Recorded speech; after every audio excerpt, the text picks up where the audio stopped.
Hey, look at that, an almost timely video! Check me out trying to play the algorithm like some kind of big boy YouTuber. Yeah, I'm still working on the other thing. But Civil War came out recently, and this thing's been stuck in my craw since the first trailer came out. Before that, actually. Just the title alone sent me up a wall. Like, hate to break it to you guys, we kind of already had one of those. It was called The Civil War. Once I did finally see the trailer, I had a lot of issues, most of which can be summed up in this one banana crackers world-building decision that the film makes. Of America. The so-called Western forces of Texas and California. No, thank you. That is not happening anytime this century. Of all the states that are potential candidates of seceding the Union, the two that are least likely to buddy up for the rebellion are Texas and California. What's even funnier is that there's another line in the trailer that implies that Florida is also trying to get in on the US balkanization, but neither California nor Texas thought they were cool enough to hang out in their treehouse club. You can't sit with us! This bizarro world coalition, plus other subsequent trailers that were ironically better by just not focusing on the plot as much, gave me the distinct impression that the plot here was going to be trying to depict a contemporary American Civil War that avoided politics. Now, you may have heard the refrain before that all film is political in some way, and that is true and helpful in some forms of media criticism and literacy. But let's be honest, when most people, especially non-pundits, are talking about politics in films, they mean being in favor of specific partisan ballot issues. And it is that colloquial definition that Civil War is terrified of. Look, if somebody just wanted to do a live-action version of the Modern Warfare games, then that's a choice, I guess. But even Call of Duty had the good sense to have their fictional war on American soil be instigated by a Russian invasion. Granted, the COD Mod trilogy was released between 2007 and 2011, which reminds me of a conversation that I had with a friend back when I was a teenager during the Bush administration. The war on terror had been stagnating for a couple of years at that point, and the bloodlust inspired by 9/11 had been satiated for most purple voters. Continued occupation in the Middle East had become the wedge issue du jour. Supporters of the war called its critics un-American, while detractors chastised hawks for being racist warmongers. It was in this environment that I lamented to my friend how America had never before been so divided. To which he replied, "Everyone's been saying that, but you do know our country had a civil war, right?"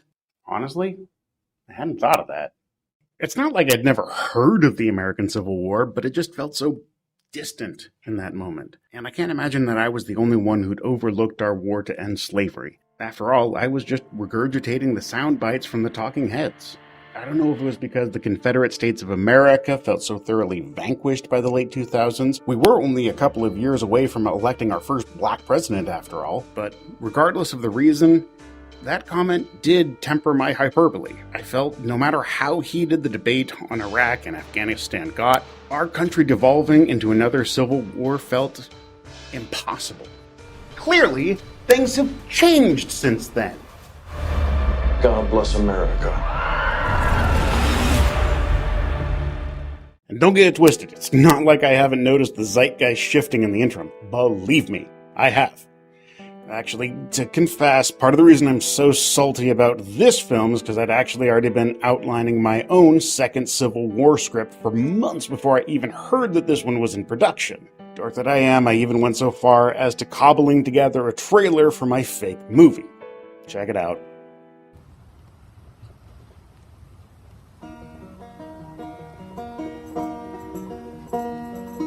Johnny comes marching home again, hurrah, hurrah. Give him a hearty welcome then, hurrah, hurrah.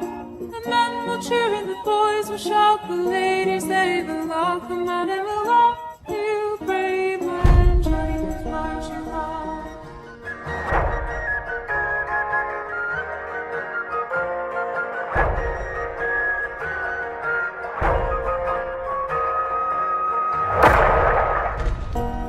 Get ready for the Jubilee.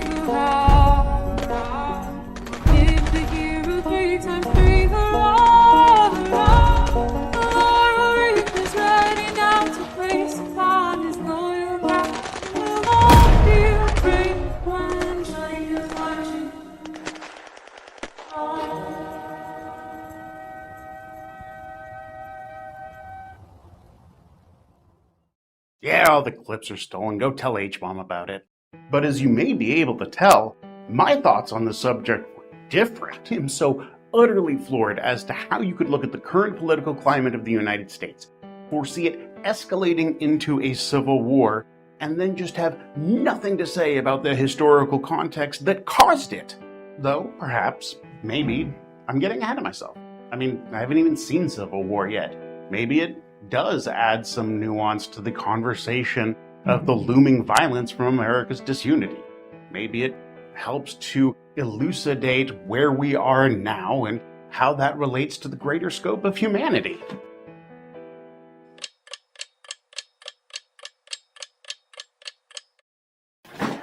Nope. It's actually somehow even more willfully oblivious than I thought it was going to be, since the film centers on a plucky group of war journalists and how existentially disassociating that job is. It might as well be set in fucking Oz for all the difference the national politics makes. Whatever, the most charitable reading is that the creative team behind Civil War is still clinging to some of that reticence from the 20-aughts and teens, still choosing to stick their heads in the sands and refuse to look at what unfinished business could provoke a second Civil War. And I'd guess that more than a few of my fellow countrymen don't get it either. Well, if that is the case, then let's take a little trip back in time, shall we? Let's talk about Andrew Johnson, the worst American in history. Oh yeah, way worse. Tennessee native Andrew Johnson was tapped to be Lincoln's second-term VP, specifically because he'd been an anti-abolitionist up until the Emancipation Proclamation, and therefore would have helped to balance out the tumultuous ticket. Now, I've always admired that Honest Abe filled his cabinet with opposing viewpoints. After all, one of the litmus tests of an authoritarian dictator is if they surround themselves with nothing but yes-men. But Jesus, was he putting the old adage of keep your enemies closer to the test with Johnson. After Lincoln's assassination, Johnson used his ascension to POTUS to undo everything we had just fought a fucking war over. Johnson got up to all kinds of shenanigans in the Oval Office, being unreasonably lenient on former Confederate politicians, most of whom immediately retook their seats of power, overturning Special Field Order No. 15, aka 40 Acres and a Mule. Just in case you were ever wondering what happened to that rare dub for American race relations.